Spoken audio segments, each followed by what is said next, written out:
दोस्तों, रास्ते की रुकावटें हमेशा आपके लिए रुकावटें ही नहीं बनती हैं। ये आपके नज़रिए पर निर्भर करता है कि आप उन बाधाओं को किस रूप में लेते हैं।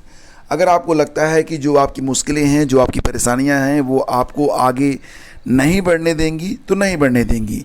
लेकिन अगर आप ये मान लें कि इन मुश्किलों और इन बाधाओं के पार निकल कर ही एक नए सूरज का उदय होगा, तो आपको इतिहास रचने से भी कोई रोक नहीं सकता है। उत्तर प्रदेश यूपी बोर्ड के द्वारा जो परिणाम जारी किया गया हाई स्कूल और इंटरमीडिएट का, इसमें टॉपर लिस्ट में कई ऐसे छात्र और छात्राएं शामिल हैं जिन्होंने अपने जीवन की कई सारी बाधाओं को पार करते हुए अपनी योग्यता को साबित किया है। और यहाँ पर एक बात और भी कि बेटियों ने फिर से बाजी मारी, बेटियों ने फिर से कमाल किया। हाई स्कूल में 91.69 और इंटर में 90% छात्र छात्राएँ जो रहे वो पास आउट रहे। हालांकि इसमें जो बेटियां हैं उन्होंने बेटों की अपेक्षा कहीं अधिक अपनी योग्यता को साबित किया है।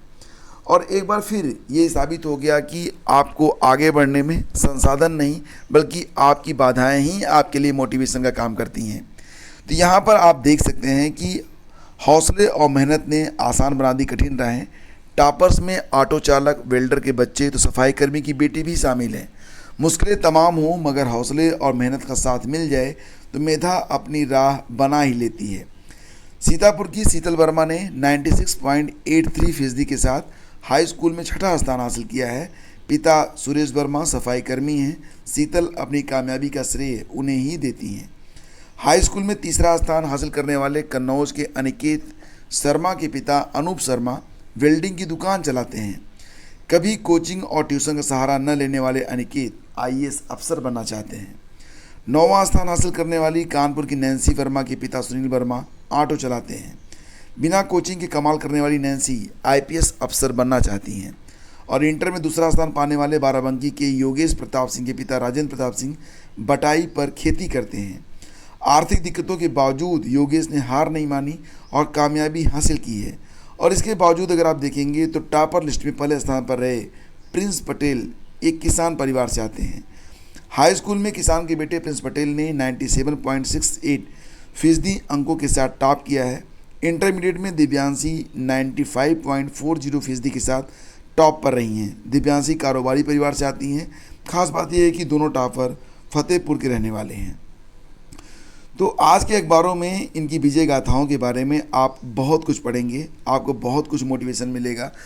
और मैं आपसे फिर कहना चाहूँगा कि आपकी जो मुश्किलें हैं ये आपके नज़रिए पर निर्भर करती हैं कि उन मुश्किलों से आपको रुक जाना है या उनके पार निकलकर इतिहास रच देना है।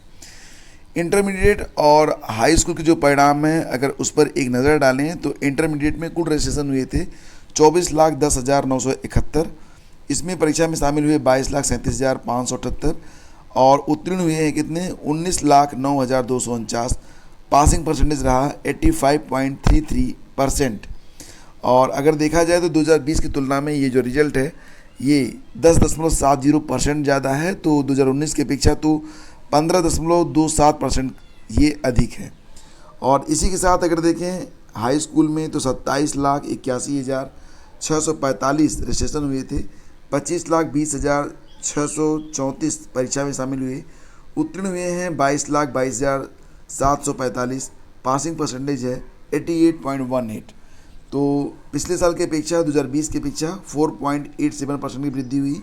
2019 की अपेक्षा 8.11% की वृद्धि इसमें दिखाई गई है। और हाई स्कूल की जो मेरिट लिस्ट है इसमें मैं टॉप 3 के नाम आपको बता देता हूँ। पहले स्थान पर है प्रिंस पटेल, दूसरे स्थान पर संस्कृति ठाकुर और किरण कुशवाहा संयुक्त रूप से, और अनिकेत शर्मा ये तीसरे स्थान पर हैं। इसके बाद बाकी लिस्ट आप यहाँ पर देख सकते हैं। और फ्रेंड्स यहाँ पर अगर आप देखेंगे इंटरमीडिएट की जो मेरिट लिस्ट है तो इसमें दिव्यांशी 470 अंकों के साथ टॉप पर हैं। दूसरे स्थान पर हैं अंशिका यादव और योगेश प्रताप सिंह। तीसरे स्थान पर हैं बालकृष्ण। चौथे स्थान पर 470 अंकों के साथ 4 लोग हैं, यहाँ पर आप देख सकते हैं नाम। तो ये टॉपर लिस्ट है जो कि आज के अखबारों में भी है। टॉपर लिस्ट आप टेलीग्राम चैनल स्टडी विद ज्ञान प्रकाश पर जाकर भी देख सकते हैं। और यूपी बोर्ड की हाई स्कूल और इंटरमीडिएट परीक्षा के अपने परिणाम में असंतुष्ट छात्र छात्राएं स्क्रूटनी के लिए 12 जुलाई तक ऑनलाइन आवेदन कर सकते हैं। सचिव दिव्यकांत शुक्ल ने बताया कि लिखित और प्रयोगात्मक खंड के लिए 500 रुपये प्रति प्रश्न पत्र की दर से निर्धारित किए गए हैं और स्क्रूटनी से संबंधित आवश्यक जो दिशा निर्देश हैं वो upmsp.edu.in पर आपको मिल जाएंगे। इच्छुक अभ्यर्थी आवेदित विषयों के लिए निर्धारित शुल्क चालान के माध्यम से राज्य की कोषागार में जमा करेंगे। इसके बाद स्क्रूटनी के ऑनलाइन फॉर्म के प्रिंटआउट के साथ चालान पत्र संलग्न कर रजिस्टर्ड डाक से बोर्ड के संबंधित क्षेत्रीय कार्यालय को 12 जुलाई तक भेज सकते हैं। तो यहाँ पर आपको एक बात और भी ध्यान देना होगा कि 2 दिनों के लिए यूपी बोर्ड में अवकाश भी चल रहे हैं। बुधवार से कामकाज जो हैं वो स्टार्ट होंगे। और आरआरबी एनटीपीसी सीवीटी 2 की जो परीक्षा हो रही है उसकी जो आंसर की होगी वो अगले महीने जारी होगी और इस पर जो है फिर प्रत्यावेदन भी लिए जाएंगे। यानी कि अगर आपको लगता होगा कि किसी प्रश्न पर कोई आपत्ति है तो आप जो आपत्ति है वो दर्ज करवा सकेंगे। आपको बता दें कि एनटीपीसी लेवल 2, 3 और 5 के जूनियर क्लर्क कम टाइपिस्ट, अकाउंट क्लर्क कम टाइपिस्ट, कमर्शियल कम ticket clerk, goods guard, senior commercial कम क्लर्क आदि के कुल 3,514 पदों का CBT 2 का आयोजन अब आपको पता ही है प्रयागराज, कानपुर समेत कुल लगभग 8 शहरों में 32 केंद्रों में 12 से 17 जून की अवधि में पूरा कर लिया गया है। और इस पूरे चरण में 1,37,000 में से 1,08,000 परीक्षार्थी जो थे वो शामिल हुए, मतलब लगभग 79.09%। और आपको बता दें कि मुक्त विश्वविद्यालय में यानी कि उत्तर प्रदेश राजर्षि टंडन मुक्त विश्वविद्यालय ने सत्र 2022-23 के लिए बीएड विशिष्ट शिक्षा की प्रवेश प्रक्रिया तत्काल प्रभाव से स्थगित कर दी है। अग्रिम आदेश में प्रवेश परीक्षा के लिए आवेदन प्रक्रिया भी स्थगित कर दी गई है। निर्णय RCI की ओर से जारी संशोधित मानक और विनिमय 2021 के मद्देनजर लिया गया है। कुछ इसमें संशोधन किया जाएगा, इसके बाद दोबारा से आवेदन जो होंगे वो शुरू होंगे। तो मुक्त विश्वविद्यालय में स्पेशल बीएड के आवेदन पर फिलहाल रोक लगा दी गई है। RCI ने जो नए मानक जारी किए हैं उसी के मुताबिक अब दोबारा से प्रवेश स्टार्ट होंगे। तो इसके लिए जो संशोधित नियमावली है शीघ्र जारी की जाएगी, उसके बाद फिर से इसमें प्रवेश प्रक्रिया को स्टार्ट किया जाएगा, यानी कि ऑनलाइन आवेदन फिर से स्टार्ट हो पाएंगे।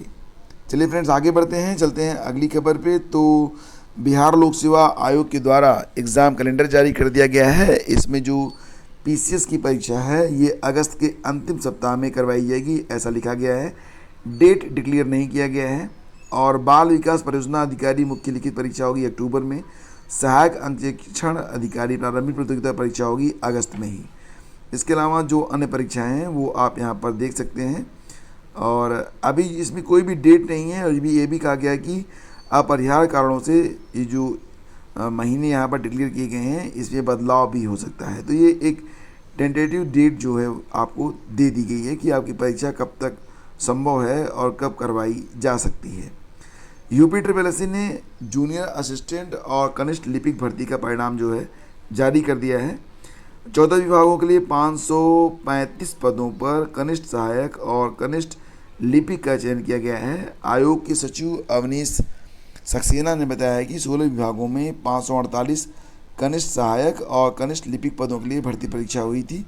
इसमें माध्यमिक शिक्षा विभाग की ओर से कनिष्ठ सहायक गोपनीय के 12 पदों के संबंध में शुद्धि पत्र जारी किया गया है। तो ये बातें आपको पता होनी चाहिए कि परिणाम जो जारी कर दिए गए हैं और परिणाम आप ऑफिशियल वेबसाइट पर जाकर देख सकते हैं।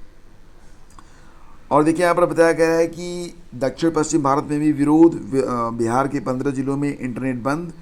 जैसा कि आपको पता है कि अग्निपथ के विरोध में पूरे भारत में लगभग जितने भी बड़े शहर हैं वहाँ पर विरोध प्रदर्शन चल रहे हैं और इस पर लगातार बैठकें भी हो रही हैं, कुछ संशोधन भी किए गए हैं। और ये भी है कि परीक्षाओं में 10% तक का इन अग्निवीरों को आरक्षण देने की बात भी कही जा रही है। यानी कि कई प्रकार की सुविधाएं रहेंगी। जो लोग ये 4 साल की एक तरीके से अपनी ट्रेनिंग है इनकी, जब इसको पूरा करेंगे उसके बाद कई सारी सुविधाएं मिलेंगी।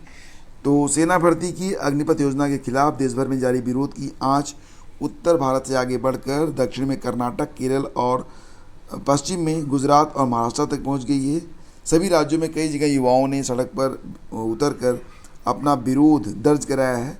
और बाकी की जो चीज़ें हैं वो आप अखबारों में देख सकते हैं। पब्लिक प्रॉपर्टी को बहुत क्षतिग्रस्त किया गया है, ये वाकई निंदनीय है, ऐसा बिल्कुल नहीं होना चाहिए था। पब्लिक प्रॉपर्टी का इस्तेमाल हम और आप ही करते हैं फ्रेंड्स। तो इस प्रकार से जो कुछ भी नुकसान हो रहा है इसका खामियाजा भी हम ही को और आपको ही अंततः भरना पड़ता है। तो यहाँ पर विरोध करने के लिए और भी रास्ते हो सकते थे, लेकिन पब्लिक प्रॉपर्टी में को जो क्षति पहुँचाई जा रही है ये वाकई बहुत ही दुखद बात है।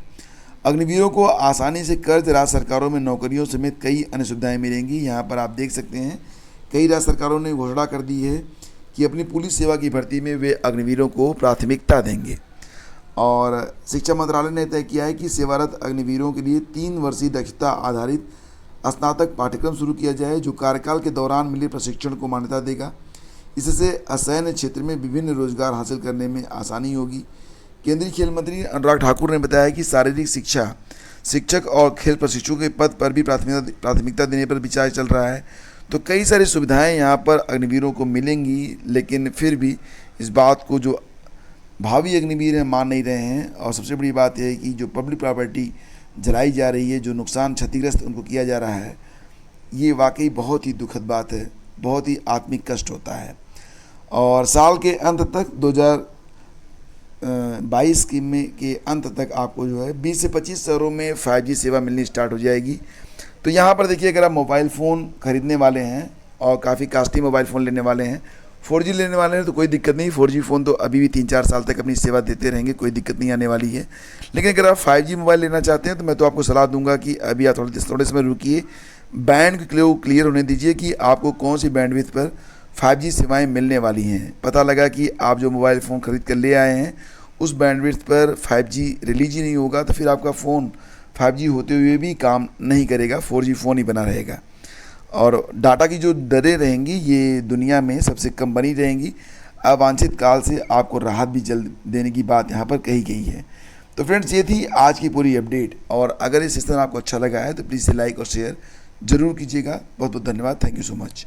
और हाँ, TGT PGT के लिए जो आपके क्वेश्चंस हैं उनके लिए आंसर मैं आपको अलग अलग वीडियोज़ में दे रहा हूँ। तो अगर आप लोग चाहते हैं कि आपको जो भी डाउट्स हैं उसको आंसर किए जाएँ तो आप टेलीग्राम चैनल पर आइए। वहाँ पर एक प्रश्न है कि TGT PGT में आपके पास क्या डाउट है, वहाँ पर आप अपने डाउट लिख सकते हैं और फिर समाधान थोड़ी देर के बाद आपको इसी चैनल पर उपलब्ध कराया जाएगा। Thank you so much.